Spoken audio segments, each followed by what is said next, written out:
Un consortium international de médias dont font partie la BBC, Mediapart ou encore RFI, Congo hold-up, des millions de documents bancaires prouvant d'importants détournements de fonds publics en République démocratique du Congo. Parmi les principaux responsables présumés, l'ancien président Joseph Kabila, son premier cercle également. Bonjour à vous, Sonia Rollet, vous êtes journaliste à RFI, notre consoeur. Merci d'être là.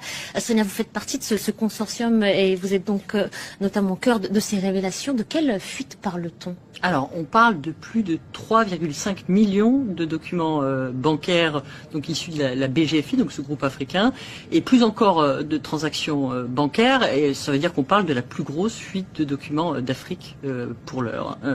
Et ça a été analysé pendant 9 mois par un collectif, vous le disiez, de journalistes, mais aussi de chercheurs, parce qu'évidemment c'est colossal. Combien de personnes à peu près on parle, Sonia ? On parle de 19 médias internationaux, donc c'est beaucoup, 5 organisations spécialisées dans les enquêtes économiques ou sur la RDC, la République démocratique du Congo. Et on a travaillé bien pendant 9 mois sur cette fuite de documents pour essayer d'identifier justement les responsables présumés de ces détournements.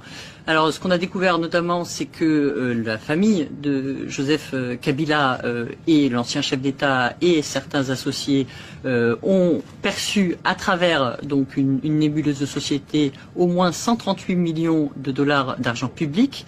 Nous nous intéressons évidemment à chacune de ces sociétés, chacune de ces affaires. Le premier volet, c'est par exemple sur une société qui est assez peu connue au Congo, les gens ignorent complètement ce que c'est, Sudoil, qui a quand même, avec toutes les sociétés qui se trouvent autour, reçu plus de 150 millions de dollars d'argent public. Donc on s'est intéressé sur pourquoi cet argent est arrivé, où est-ce qu'il est allé, qui sont les bénéficiaires.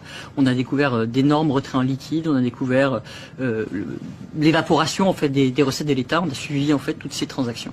Vous avez donc vous avez mis en lumière la défaillance d'un système bancaire et de la complicité, en tout cas présumée, d'une banque en particulier. Pour remettre les choses dans leur contexte, on parle de détournement de richesse. Vous le citiez à l'instant, plusieurs millions d'euros, alors qu'on parle d'un des pays les plus pauvres au monde. 70% de la population vit avec moins de 2 dollars par jour. Je donne ces éléments pour remettre un peu en perspective et en contexte. Comment est-ce que vous avez procédé ? Quel a été le mode opératoire ? Alors on a commencé par l'analyse de ces données, donc l'analyse des comptes. C'était vraiment important pour nous et c'est pour ça que le chiffre de 138 millions, c'est vraiment ce qu'on a pu prouver, sur lequel on peut tracer, donc tracer depuis les comptes par exemple de la Banque centrale ou d'institutions comme la Commission électorale ou l'Assemblée nationale, jusqu'aux comptes des sociétés donc qui sont tenues par ce premier cercle, et puis jusqu'au qu'est-ce qu'on en fait quoi, c'est-à-dire concrètement ici achat de maison, ici on a financé par exemple un bateau, enfin on a essayé de savoir exactement ce qui était fait de cet argent et comment il s'était retrouvé là. Évidemment on a